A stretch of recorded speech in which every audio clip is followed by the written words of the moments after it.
Hello बच्चों, आज की इस वीडियो में मैं आप लोगों की प्लस माइनस से रिलेटेड जो प्रॉब्लम्स होती है उसको सॉल्व करूंगा। और ये प्रॉब्लम जितनी छोटी है उतनी ही बड़ी भी है, क्योंकि अक्सर हमारे जो क्वेश्चन होते हैं इन प्लस और माइनस की वजह से गलत हो जाते हैं और हमें अपने अच्छे खासे मार्क्स से हाथ धो बैठना पड़ता है। तो आज की इस वीडियो को ध्यान से देखें, पूरा देखें, और मैं वादा करता हूँ कि इस वीडियो को देखने के बाद आप कभी भी प्लस माइनस से रिलेटेड कोई भी गलती नहीं करेंगे। तो चलिए वीडियो शुरू करते हैं।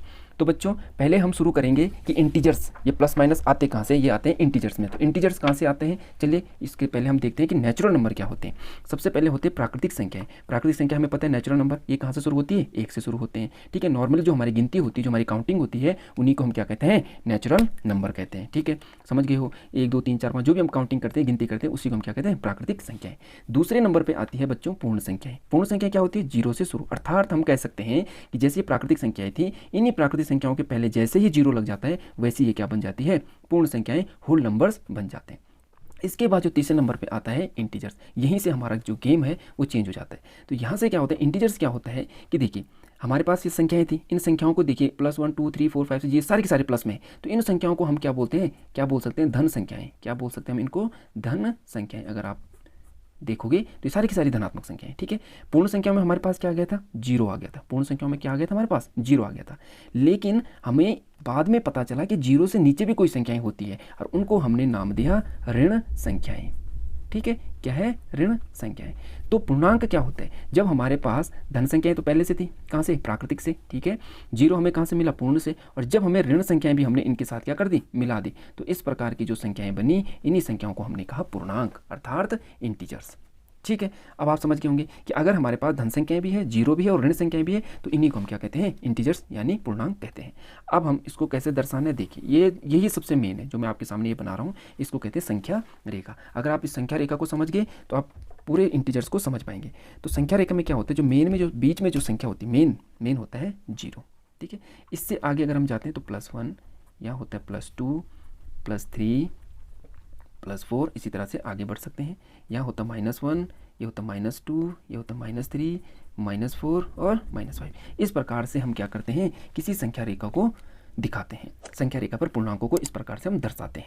अब यहाँ पे कुछ चीज़ें हैं जो हमें बहुत ही इंपॉर्टेंट है, जो हमें ध्यान देनी है। पहली बात क्या कि जो हमारी संख्या रेखा होती है, इसमें दो तरह से ये संख्याएँ जा रही है। एक तो जा रही है यहाँ से यहाँ की तरफ, और दूसरी जा रही है बच्चों यहाँ से यहाँ की तरफ।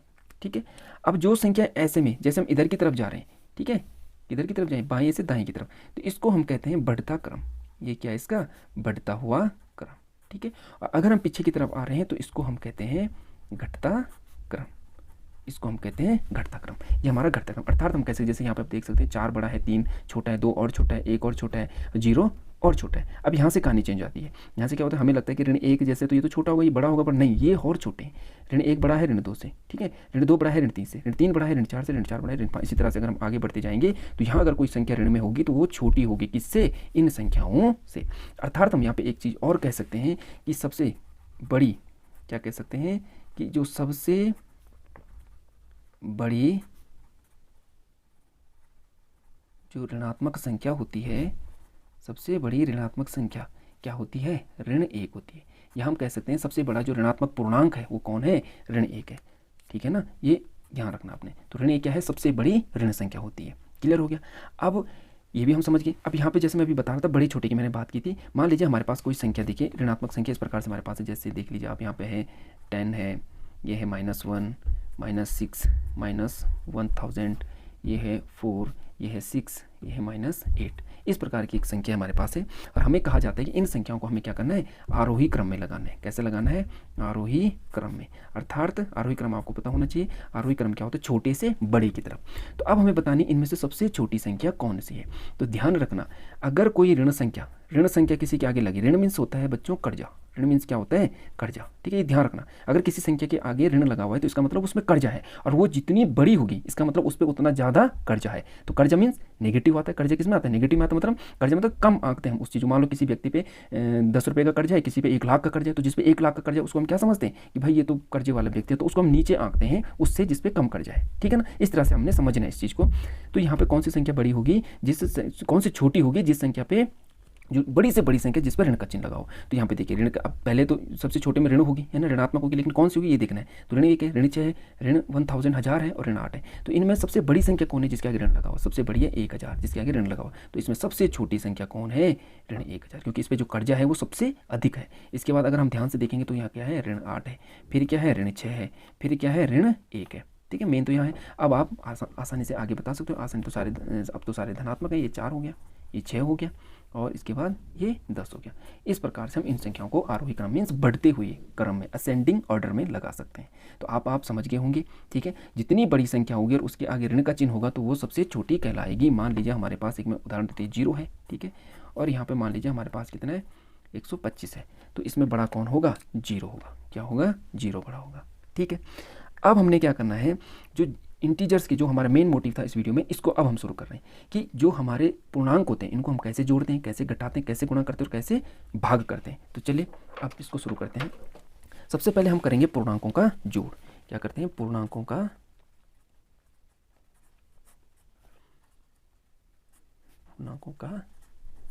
जोड़। ये बहुत इंपॉर्टेंट है, यही हमने समझना है। मैं एग्जाम्पल को लेके चलूँगा, ऐसे हम नहीं समझ पाएंगे। ठीक है, तो मैं एग्जाम्पल ले रहा हूँ आपके सामने। मान लीजिए हमारे पास क्या है बच्चों? एक 1 है। ठीक है, माइनस का 1 है। ठीक है, सारी संख्याओं को लेते हैं। मान लो पहली संख्या हमारे पास प्लस है और दूसरी भी मेरे पास क्या है? प्लस है। बीच में हम प्लस का चिन्ह लगा देते हैं। ठीक है, ये प्लस का चिन्ह है। ठीक है, क्योंकि हम जोड़ रहे हैं ना, यहाँ पे जोड़ रहे हैं तो इसलिए सब जगह प्लस। पहली संख्या प्लस है, दूसरी संख्या प्लस है। अगली बार क्या हुआ? पहली माइनस है, दूसरी वाली भी क्या है? माइनस है। तीसरी बार में पहली वाली तो प्लस आ गई, दूसरी वाली क्या गई? माइनस आ गई। और लास्ट टाइम में पहली माइनस आ गई और दूसरी प्लस आ गई। तो इस प्रकार की संख्याओं को हमें किस प्रकार से करना है? अगर हमारे पास दोनों संख्याओं में समान चिन्ह है, क्या है? ये भी धन है, ये भी धन है, तो ये तो बड़ा आसान है। 1 और 1 कितना हो जाएगा बच्चों? 2 हो जाएगा। क्या हुआ यहाँ पे? जुड़ गई, दोनों संख्याएं क्या हो गई? जुड़ गई।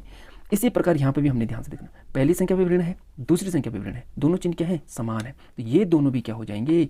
जुड़ जाएंगे। हमेशा ध्यान रखना, जब समान चिन्ह होते हैं तो समान चिन्ह क्या हो जाते हैं? जुड़ जाते हैं और वही चिन्ह लेके आते हैं जो उनके पास होता है। यहाँ पे इस पे धन का चिन्ह था, धन का चिन्ह था तो धन लेके आए। ये ऋण का है, ऋण का है, तो यहाँ पे क्या हो गया? ऋण का चिन्ह आएगा। तो यहाँ पे हम कह सकते हैं कि समान जो चिन्ह होते हैं वो हमेशा क्या होते हैं? समान चिन्ह जुड़ते हैं। ठीक है, हमेशा याद रखना। अब आ जाओ यहाँ पे क्या हो रहा है कि पहला तो धन का है और दूसरा ऋण का है, विपरीत चिन्ह है। तो विपरीत चिन्ह क्या हो जाते हैं? घट जाते हैं। धन के 1 में से ऋण का 1 जाएगा तो क्या बचेगा? 0। यहाँ भी वही है, ये ऋण का, ये धन का, तो विपरीत चिन्ह क्या हो जाते हैं? घट जाते हैं। तो हम यहाँ पे लिख सकते हैं कि विपरीत चिन्ह क्या होते हैं? घटते हैं। विपरीत चिन्ह घटते हैं। तो आई होप आपको ये समझ में आ गया होगा पूर्णांकों का जोड़ कैसे होता है। ठीक है, घटाना हम सबसे लास्ट में करेंगे क्योंकि घटाना सबसे कठिन है। अगर देखा जाए तो पूर्णांकों का घटाना क्या होता है? सबसे कठिन। इससे पहले हम करेंगे पूर्णांकों का गुणा। ठीक है, पूर्णांकों का गुणा भी इसी की तरह देखना है जैसे मैंने ऊपर देखा। पहले क्या करेंगे?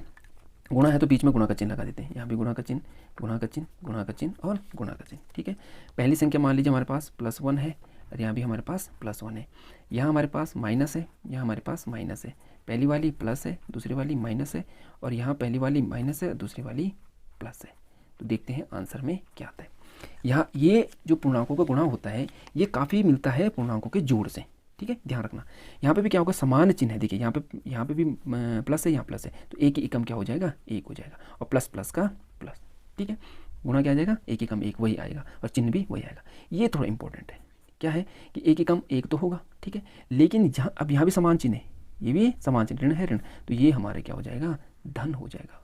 देख रहे हो आप, प्लस प्लस का तो प्लस आया लेकिन minus into minus is equal two plus. ये बहुत इंपॉर्टेंट है। ठीक है, तो हम लिख सकते हैं समान चिन्हों का गुणा क्या होता है? धनात्मक होता है। समान चिन्हों का गुणा क्या होता है? धनात्मक होता है। धनात्मक होता है। ठीक है, अब आ जाते हैं। ये प्लस का है, ये माइनस का, विपरीत चिन्ह है तो क्या आएगा? माइनस। ये माइनस का है, ये प्लस का है, ये भी क्या आ जाएगा? माइनस। विपरीत चिन्ह जो होते हैं उनका जो गुणा होता है वो क्या आता है? विपरीत चिन्हों का गुणा